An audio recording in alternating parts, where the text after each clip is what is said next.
Hello, everyone. Good afternoon, and welcome to Mommies and Money. I'm Kimberly Solfridge with the Kids Money Project, and I'm here with Paula Weiss of CNS Securities and Insurance. Hey, Paula, how are you doing today? Hey, Kimberly, I'm great. It's great to be here with you. Oh, that's good. Well, I don't know about you, but I'm a little chilly today. This- Yeah, well, I had to cover my tomatoes last night. They were screaming, saying, I'm cold. So, yes. I Mhm. mean, we had kind of switched over to AC, and then we had to actually switch it all back over Yeah. to heat again hmm because I don't know about it was 34 when I woke up this morning, so that's a little colder than I planned to be. Yeah. And it's going down to 37 tonight. So, we still have another night of this. So, stay warm. Yeah. Well, this Texas weather can be a Yeah. little crazy. Just blink. That's right. Well, we are coming to you today, and we kind of wanted to continue our conversation from last week a little bit because, well, frankly, it fascinated us so much Yes. by that video and everything. But Paul actually found an interesting article that just kind of talking about, why we're talking about, why it's important to talk to our kids about money. hmm So, Paula, actually, since you found the article, do Yeah. you want to kind of give Yeah. us a little synopsis of it? Yeah. Well, Kelly Ripa was really nice to share on live TV that her daughter Lola used her debit card to go ahead and order a salad. And the $7 salad wasn't the problem. It was the $25 service fee to get it 3 blocks. So mom took her and absolutely shut down her debit card, which was funny. But now that a celebrity is talking about it and somebody who you believe is can afford a $25 service fee, that it would be time to talk about debit cards and kids and how we use them.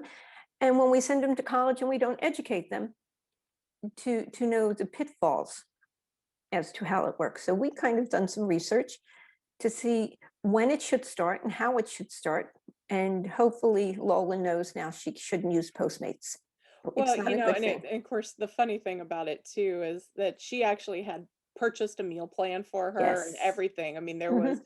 there wasn't necessarily certainly not a need for A doing it. want, a This want. was purely a want, and but the idea that the $7 salad became a $25 salad, and then however many times it may have happened before Yeah. it was actually picked up on, and good for them, they were obviously paying attention and Yes. watching, and Mhm. did something about it. There was a consequence to it. Yeah. Now the question is whether Lola understood exactly what she was doing. That's a whole other Yeah. question. And But that's a kind of question you need to have with your spouse or whomever else is using your debit or your credit cards to what is okay, what is exorbitant, and what the heck were you thinking kind of conversation as to why you would even think that that would be okay. But if there are no boundaries and there's no accountability or understanding where the guidelines are, I wouldn't have thought twice. If mom said, oh, I could do it, I think it was more about the service charge than it was about the $7 salad. Granted, she bought her the plan, but she didn't think that was it. So, how do the kids know that that is a problem if they see you doing it? right. Well, and that's just it. It's the conversations that are maybe not following along with some of this. We have to remember kids, they don't automatically know this. I mean, we No, have to teach them these things. correct. And they do learn stuff by watching us and things like that. But a lot of times with watching us, we have to explain why we're in fact doing what we're Correct. doing. Otherwise, they may not be able to put that together. Some Right. things they will, but some things they won't necessarily put together. Maybe until they do them themselves and then realize the situation and go, "Oh, Yeah. that's why I don't do this." That, But yeah. it's the conversation that's lacking sometimes. And I think that's really what it is. We do things assuming somebody else understands what we're doing or assuming they understand. And you don't go back to explain it. So it's like, oh, I saw her do it. No big deal. Mhm. And kids absorb, they're sponges, but you need to make sure you can rinse them every once in a while to understand that they don't absorb everything and make sure it's in the context of how you wanted to teach them. So, but Right. yeah. So we did a little bit more research of when you should actually start. That college is probably too late to hand your child a debit card or a credit card and say, here, you've got your mail plans, but this is for, an emergency. And I can tell you for sure, yes, that is too late. Yeah. 100% too late. College is Yeah. not the time to have Mm-mm. you should still have these conversations, but these they should have started much earlier than this so you can Mhm. eliminate some of this. Yeah, it's funny. And their emergency, I'm sure, is not mom and dad's emergency in reference to that card being used. Yeah. Well, and we've talked about it before, depending how it was set up, and I have no idea in this particular case, Right. if this was her debit card that, mom and dad put money into, or maybe she worked, or, I have no idea, but we do know the kids spend their money much differently than they spend our money. Oh, And yes. well, Yes. and I would assume that this was a situation where mom and dad, Mhm. this was probably mom and dad's money. Mhm. Only and that the only reason I say that is because I think she would have thought much differently about spending $25 on a $7 salad if it were Right. her money Mhm. versus if mom and dad's money, because they do. That's true. They Yep. see those very, very differently. And so Yes. that's why I assume in this situation it was mom and Mhm. dad's money Yep. versus her own, but So which comes back to, how do you set up an account for your child? Whether you want to attach it to your credit card or your debit card, and whether or not you want to establish a savings account for them with a debit card, and going through the steps of them seeing when the money is deposited. And then what happens if you give them X amount of dollars in the account and they blow it in 1 week? They need to understand it's not going to work. It's going to say rejected. It doesn't work when there's no money in and you feed it into the machine. oh, absolutely. And kind of take it back even a step further and just talking to your kids about money when they're very young. So, 4, 5, 6, 7. These are ages to really be using actual cash money Right. because they need to see it. They need to feel it. It needs to be Hmm. something physical that they can see and touch, Right. feel, Hmm. and understand that way. But because of the world that we live in today and the fact that cash is basically disappearing and COVID has certainly probably accelerated some of that, that it Yes. is important that they learn that side of it as well because that is where they're actually going to live. In fact, Hmm. they're probably going to live in an age where there is no cash, period. I don't Whether want to think we live in about that that. age, I don't know yet. I'm not ready for that. I want to know I've got it here and I can actually go to the store and I can spend. But that's a whole other rabbit hole. But for right Right. now, yeah. But yeah, But no, they so yeah. it's important that they do understand that because it is different when you can see money and you're handing it over to somebody, that makes more of a mental connection in their head. Yes. Mhm. And so they feel that more They can instead of count it, they can touch it. right. And then, but when they're handing a plastic card over, whether it be a debit card or a credit card or something Mhm. like that, it's the same exact amount, but it doesn't feel the same because they're not actually holding that physical money. They can't Correct. see it. Mhm. And, they see numbers on a screen, but that is a different feeling. And Yes. so it's easy to get carried away, which is why most people would recommend doing debit cards over credit cards at first, Mhm. because if they get carried away with a debit card and they spend all the money in the account, which of course you have control over how much money is in Right. that account, Right. then all of a sudden when it gets to a point where they've overspent, it just declines the charge and Yeah. says, "Nope, sorry, you're They done." can't yeah, or do a prepaid, but yeah, they need to know limits, because in the world of credit cards, they don't see a limit when mom and dad go out and use it. There is no consequence, very rarely. I mean, God willing, nobody has it and puts it in and there's no money. That's not the norm. And it's like, well, there's always money there. How can there not be money there? But part of the thing is, besides teaching them the value of the dollar, but let them look at their account every day. Let them look to see what has been spent. Make sure that they know what their charges are so nothing else happens to their card. And mom and dad should be watching over that too. Not necessarily intervening, but understanding their spending habits. So it's a conversation when they come back home, or when that card needs to be refilled. They they have an understanding of, oh wow, I really did spend too much here. I should have waited Right. and Well, understand they the should be service keeping fees. a record of it as they're spending it because Mhm, we all know, and I remember this very vividly when I was in college, but I had a friend who, how she knew how much money she had was she would just go to an ATM, put mhm. the card in, and it would tell her what her checking account Yes. Mhm. balance was. And I thought, well, that's great, except what about the check you wrote earlier today? Or what about the check maybe you wrote last week that the person hasn't deposited or Correct. cashed yet? Mhm, That's not a real accurate record of what your balance is because mhm. some things take longer than others to go through. Correct. And Mhm. so they need to learn to be keeping track themselves, however they choose to do it. And Correct. again, today with apps and all this, technology that we have, that It's right makes it there. much easier. Mm. My generation learned, by balancing a checkbook because, That's it what we was you had. had to write it in there and, Mhm. actually balance it out that way. Now, how many people actually do that? That seems to be a real big question mark these days on how Well, many people actually do that. I learned to do it and yeah. I did it. Mhm.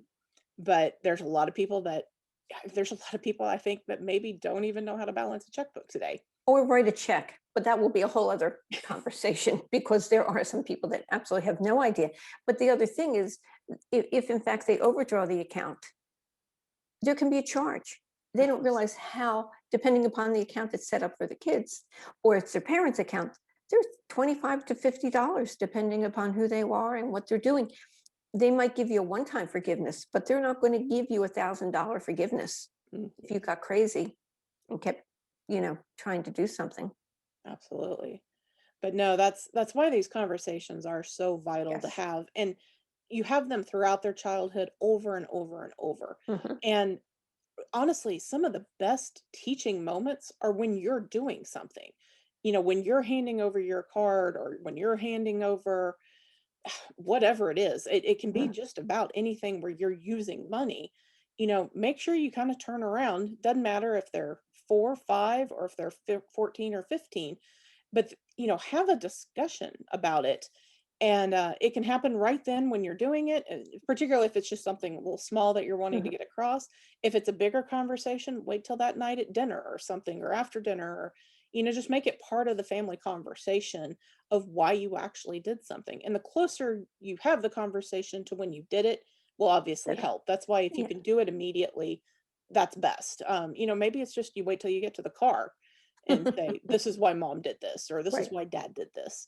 And but help them put two and two together here right. because that will help them be able to understand it. And then as they see it more and more, and that's why we obviously talk about parents being good role models Mhm. because they are Yeah. watching. Well, I guess maybe I need to say to everybody out there, do as you say and as you do.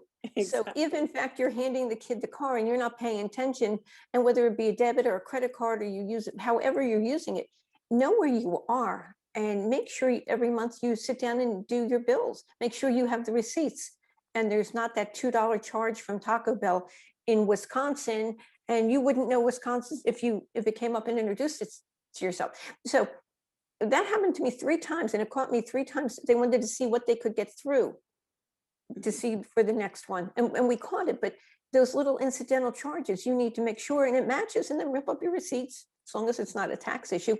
But explain that's a conversation that maybe your kids never saw you reconcile your statement or your credit card statement or a bank statement showing how that works. They don't necessarily need dollar amounts, they just need to know the process.